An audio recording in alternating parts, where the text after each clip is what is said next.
Organizacija časa pomeni dejavnost, s katero si razporedimo delo in obveznosti tako, da imamo dovolj energije za vse od izbranih aktivnosti.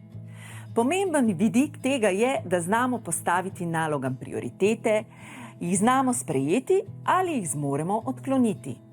V tem modulu bomo tematiko preučili tudi širše ter spoznali, kakšna je teorija v ozadju upravljanja s časom, kako se organizacija časa povezuje z našimi cilji, kako nanjo vplivajo medosebni odnosi ter kakšna je vloga počitka in regeneracije. Ta tematika je za študente, glasbenike in športnike še posebej aktualna, saj morajo študijske obveznosti vsakodnevno usklajevati s profesionalnim ukvarjanjem z glasbo oziroma športom. Tako so številni študenti glasbe že substituti v raznolikih profesionalnih ali amaterskih zasedbah ali pa poučujejo v glasbenih šolah.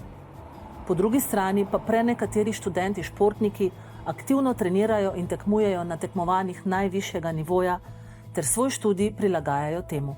V obzir je potrebno vzeti tudi to, da so številne dejavnosti glasbenikov in športnikov zelo spremenljive ter pogostokrat odstopajo od dnevne rutine.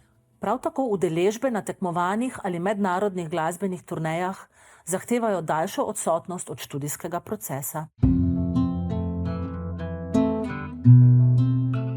Zakaj je torej uporaba strategij uspešne organizacije časa pomembna in na kaj vse vpliva?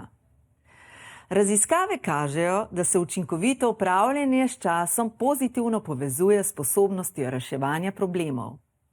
Posledica tega je, da se lažje spoprijemamo s stresorji, kar pripomore k manjšemu doživljanju stresa in k manjši anksioznosti. Z učenjem in uporabo strategij organizacije časa se povečuje zaznani nadzor nad časom. To se posledično povezuje tudi z višjim zaznanim blagostanjem, motivacijo in zadovoljstvom. Upravljanje s časom se kaže kot pomemben napovednik zaznavanja lastnega uspeha ter krepi občutek kompetentnosti za učinkovito opravljanje študijskih obveznosti. Strategije, s katerimi uspešno obvladujemo spreminjajoče se zahteve okolja, omogočajo postavljanje višjih ciljev, vse to pa pomembno vpliva na uspešnost v športu, glasbi, pri študiju ali na drugih življenjskih področjih.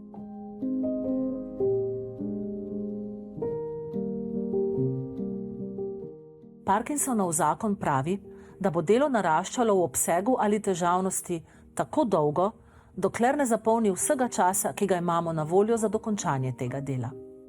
S smiselnimi časovnimi roki, dobrim načrtovanjem in strukturiranim urnikom si tako v bistvu olajšamo izvedbo. Zato je to gotovo nekaj, čemur se splača posvetiti našo pozornost. Šport in glasba ponujata odlično priložnost za učenje teh življenjsko pomembnih spretnosti, kot so organizacija, načrtovanje, natančnost, vztrajnost in skrbnost. Da bi bolje organizirali svoj čas, je najprej smiselno preučiti, katere so tiste stvari, ki so nam pomembne glede na naše vrednote, ter kaj je tisto, kar nujno potrebujemo oziroma moramo početi.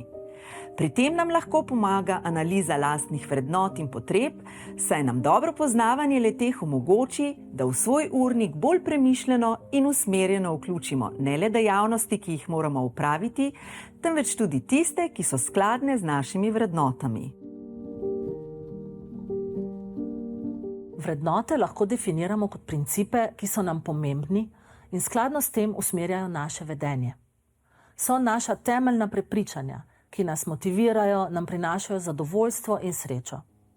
Pogoste vrednote so na primer družina, svoboda, iskrenost, pogum in še mnoge druge. V različnih obdobjih življenja se lahko naše rangiranje vrednot, ki so nam pomembne, spreminja.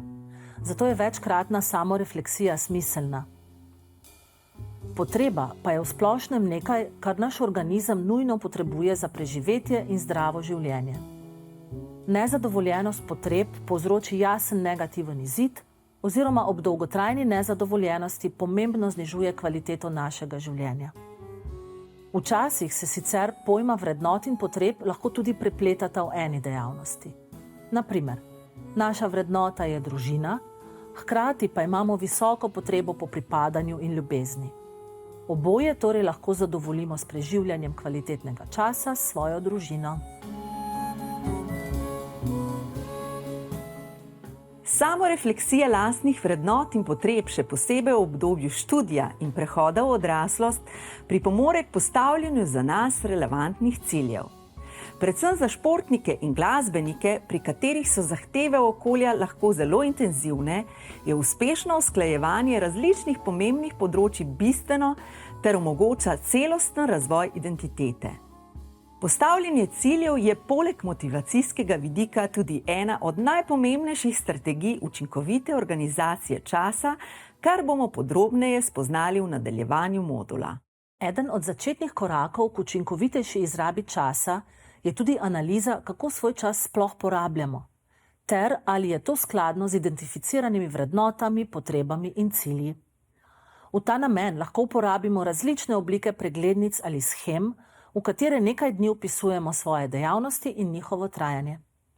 Analiza nam omogoča vpogled v to, komu in čemu posvečamo preveč ali premalo časa, ter kakšni so potencialni motilci, ki se pogosteje pojavljajo.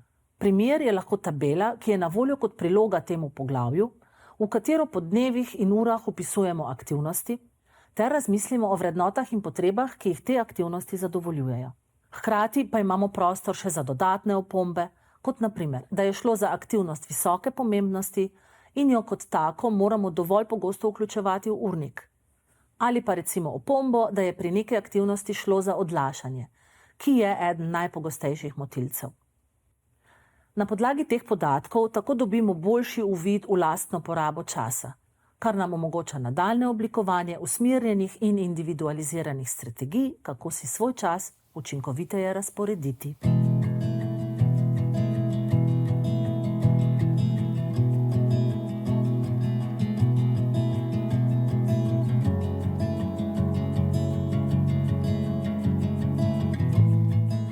Omenili sva, da se strategije uspešne organizacije časa povezujejo tudi z reševanjem problemov, zato v nadaljevanju predstavljava tehniko, ki jo je predlagal Dewey na podlagi osnov reflektivnega razmišljanja.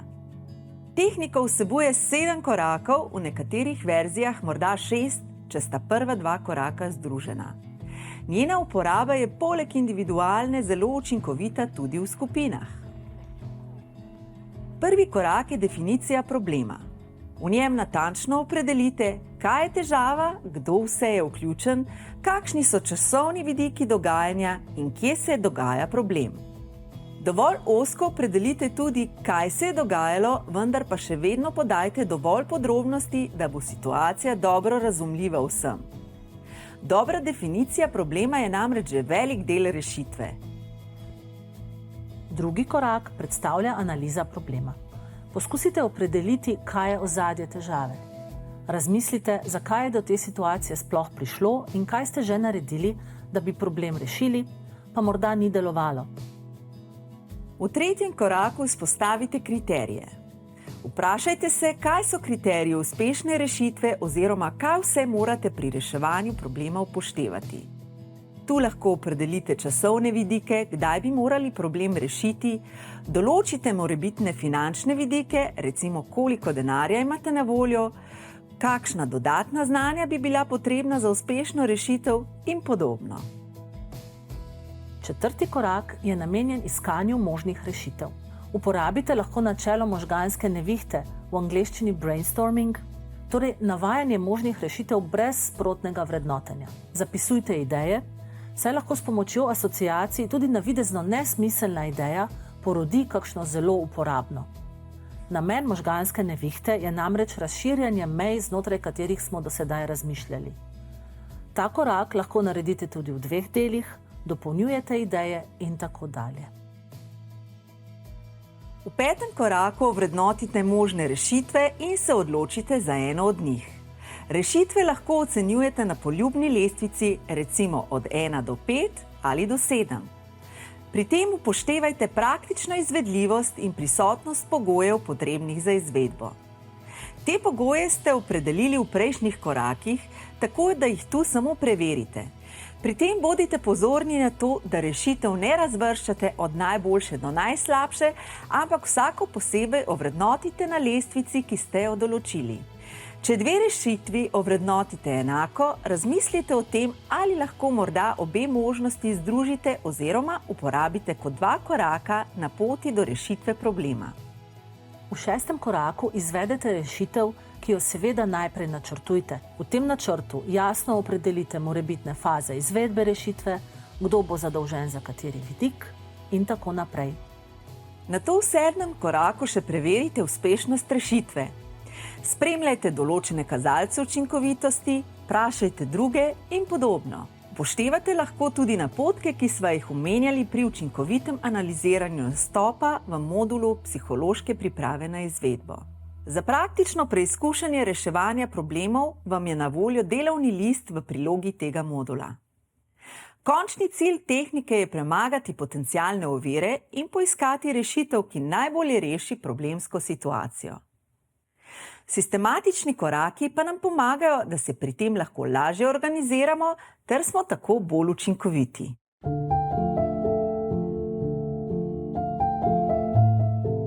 Organizacija časa se povezuje z različnimi koncepti. Med drugim tudi s pojmi samodiscipline, samoučinkovitosti in samoregulacije. Ti so bili v raziskavah identificirani kot najpomembnejši nekognitivni dejavniki akademske in širše uspešnosti. Samodisciplina je pogosto predstavljena kot oblika samoregulativnega vedenja, ki vključuje sposobnost nadzorovanja lastnih impulzov, čustev in odlaganja takojšnje zadovoljitve oziroma užitka z namenom doseganja višjih ciljev. Kot taka, preprečuje odlašanje in je ključna za učinkovito upravljanje s časom. Krepimo jo lahko z zavestno vajo usmerjanja pozornosti na nalogo in blokiranja impulzov, ki so povezani s kratkoročnimi željami, ter z vztrajnostjo pri vzpostavljanju novih navad.